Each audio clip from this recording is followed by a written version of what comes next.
My name is Grizzly, and I play guitar in Finch. Nate, I sing. I'm Pappas. I play drums in Finch.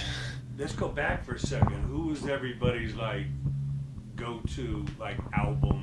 The first songs you heard, the stuff that flipped you out, that ended up making you want to do this crazy stuff. I've told the story a couple times, and it's kind of cheesy, but I was 12 years old, and I saw Aerosmith at UNLV Stadium in Las Vegas. And Oh, the football stadium? a hockey stadium, yeah, the arena, the basketball stadium. Yeah, It was Aerosmith. Yeah, it was Aerosmith and Collective Soul, and it like blew my mind.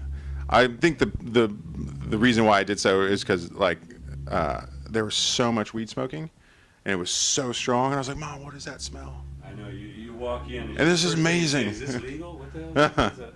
So I think I got like a 12-year-old contact high or something, and I just Joe Perry shredding, and I was like, that's what I want to do with my life. Ain't nothing cheesy about that, man. Joe's been doing it for 40-some years. Yeah, and now 20 years later, I'm playing the rock scene. He just put out his book. He had a book signed down here the other day. Really? Yeah. I want to pick that up then. You know, Steven Tyler just said yesterday he ain't reading a book. He said, I want to stay friends with the guy. I ain't fucking reading a book. Yeah, can you believe it? How about you, Nate? Probably a good Who's some of those early music albums? Um, songs? Appetite for Destruction, Guns N' Roses. Well, that started right here. Yeah, I know. It's kind of fitting, right? But Hallowed ground. I know. I don't know. I think the first time I heard them and saw their videos, and they just shredded so hard, I was just like, I want to be Slash. I want to play guitar. And then it quickly changed. Yeah. And then it quickly changed to me mimicking Axl and his moves in my living room. So, yeah, I think it was Guns N' Roses for me, for sure. That's amazing. How about you? Actually, mine's kind of like Grizzly's, and I don't know how much I've told this story, but I'll tell it now. There was a Soundgarden concert when I was like 13, 14, when they were doing Down on the Upside was promoing, and I went and saw that, and similarly, the place filled with weed smoke, and sitting there watching that go down that night when they were hitting on all cylinders was another one like, whoa, I think I might want to do that. That's not too bad. Who played with him that night? What, like the drummer? No, I mean Right. the opening act. Or It was actually Rocket from the Crypt. When they're, yeah, it was Rocket from the Crypt and Soundgarden. I don't remember the band. It was 3-band bill. I don't remember exactly who was there. I missed that one. But yeah, Rocket from the Crypt with Adam Willard playing drums. And yeah, hell yeah. And then Soundgarden that night, full badass lineup on Down on the Upside tour. Then I was like, wow, I think that might not be too bad as something to do. What was the one thing that brought people together in the first place, besides just vibing on some of the same music? What connected you? We were from like a pretty small town called Temecula. At least at the time when we met each other, it was pretty tiny. And I think our high school, this is where we all met, was Temecula High School. But it was mostly populated with people that listened to like, I think like Blink-182 and like that sort of like, lagwagon punk rock. And I think we kind of aligned ourselves because we liked heavier stuff like Deftones and Helmet and Korn and all that stuff. And we're like, hey, you like that music too? I do too. And it was like, that was like reason enough to be friends. It's simple as that. Yeah, Right. that was. Find someone else who listens to the same bands you do, you're best friends. Yeah, you're already halfway there. Yeah, like literally, like we met through a mutual friend, but like you should meet Nate. He likes Korn too, and I was like, already my buddy. So that was like I think what started our relationships and friendships and stuff, and 16 years later, like we're still super close, and we still like the same music. Actually, we're still all listening to Helmet and Deftones way too much.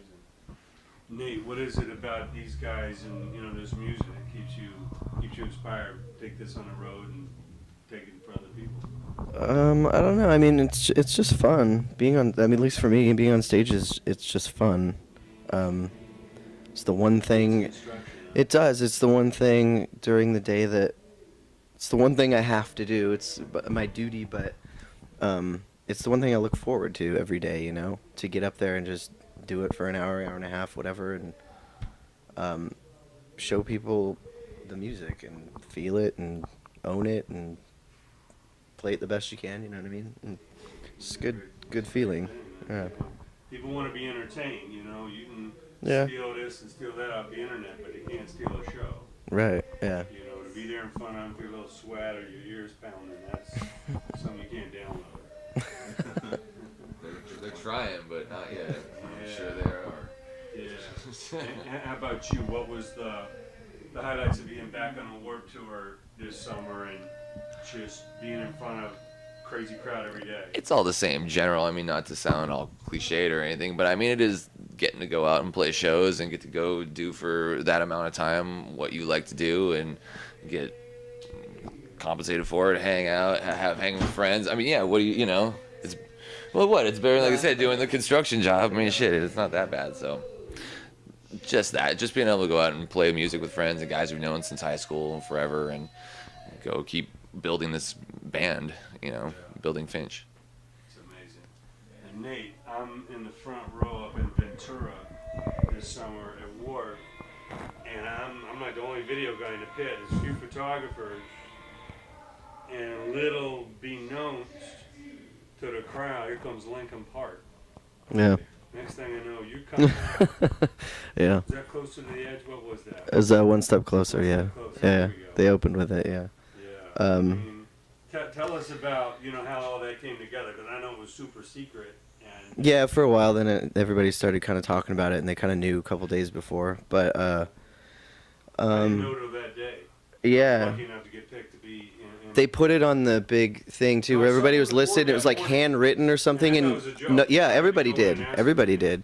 But then they just came out and started blasting. But they contacted us. I guess they contacted a bunch of different bands that they wanted to have guest singers from a lot of the bands that were playing, and they contacted us. And Mike Shinoda ended up emailing me, and we talked back and forth for a little bit. And I told him, "Hell yeah, I'll do it." Like. No rehearsal needed, huh? No, we didn't rehearse at all. What you need to do. Yeah, and they just that day, like a couple hours before they were gonna go on, I went into their trailer or whatever, and like he just played like the live version. They had it on a laptop and played the live version of that song. They're like, "Here's what you're gonna do," and I was like, "Cool, I got it," and went out there and did it. I was nervous as shit, but like.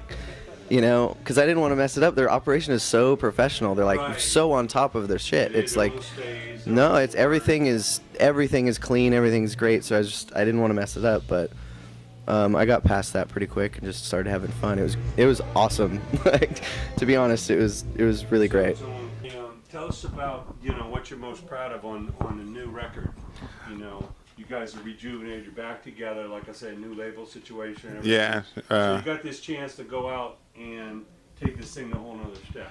That's what you're most proud of achieving, song-wise or just attitude. Being a guitar player, like, I obsess over my instrument, and Brian Virtue, the producer, I think was like the first producer that we worked with, where I felt like he really gave me like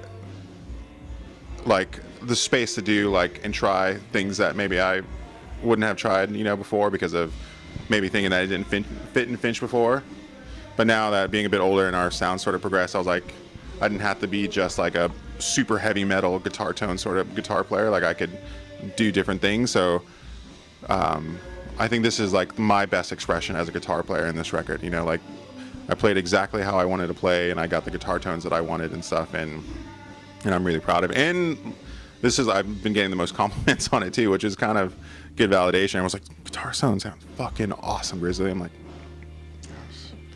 So yeah, it's to me, it's my favorite guitar record as far as the 3 Finch records. That's great.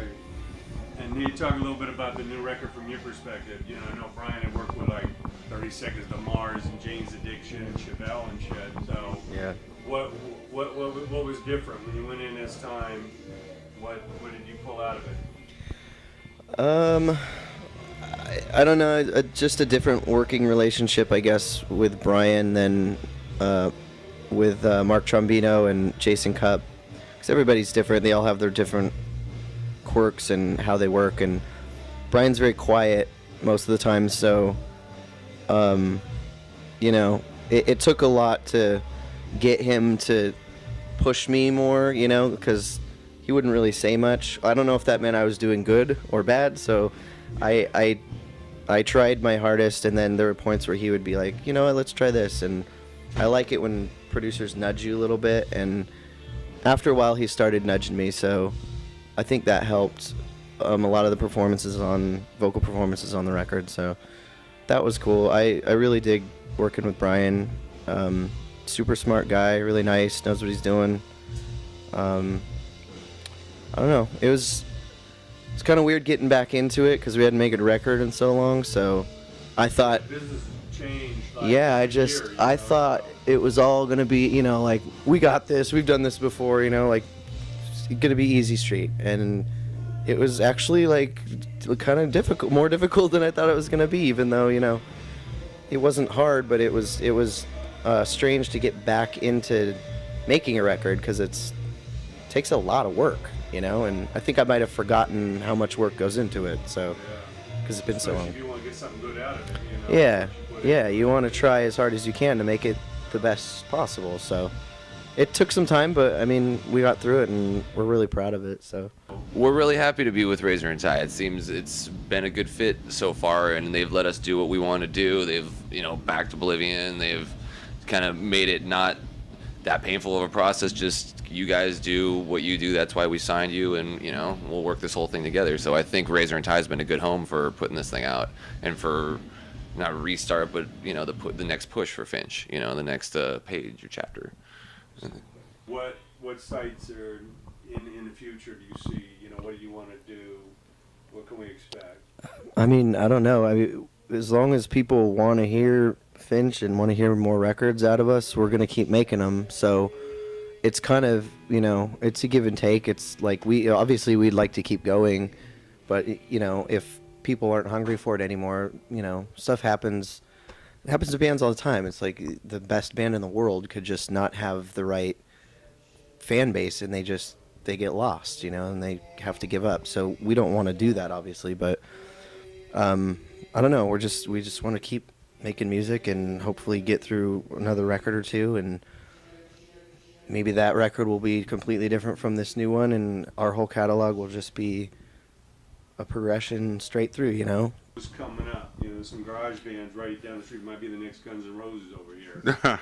And they need to glean something from your experience. Yeah. What tips can you give them as far as finding their own niche or keeping it together? I think first, like, a bit of advice I usually give people is to, like, obsess over your instrument. If you're a keyboard player or a drummer or a guitar player, you should hone your craft and be good at it, and not, because that's like, I think that's 101. That's the first thing you have to, like, you can't get on stage and be a shit guitar player. You need to, like, own it and kind of be a ripper.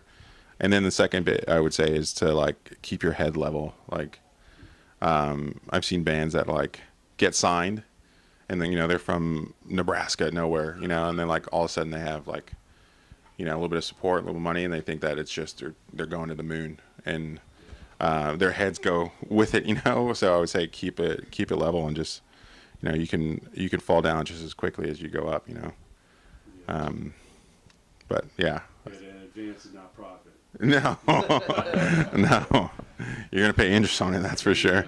It's worse than a bank loan. Yeah. So own your shit. Be a fucking ripper at whatever you do, and then keep your head level. How about you, Nate? That's good advice. No, I mean, I would say the exact same thing. Grizzly nailed it. That's probably the best advice you can give another musician starting out, or just a nice balance, and keep your head in the game. Egos don't mean shit. They don't get you anywhere. So I mean, keeping your head level and mastering your craft. You can always get better at your instrument. You can always get better at performing and being comfortable on stage, and it's practice, practice, practice. Doesn't matter who you are. That's practice makes perfect. It's cheesy, but it's true. But yeah, I think Grizzly nailed it with that. It's like an athlete. They're working every day in every way to get better. How about you? I mean, you guys kind of nailed a good amount on the ones. Practice. Don't be a dick. I'll throw save your money on there too. Like, it's about. Being it for the long haul. I mean, it's. Marathon, not a sprint, right? This is all. In the end, I mean, it's a fun job, but it's still a job. So keep working and just enjoy what you do, and just be appreciative of it, and don't give other people a hard time. Just try to, be easy with it and enjoy yourself, and don't take it too serious.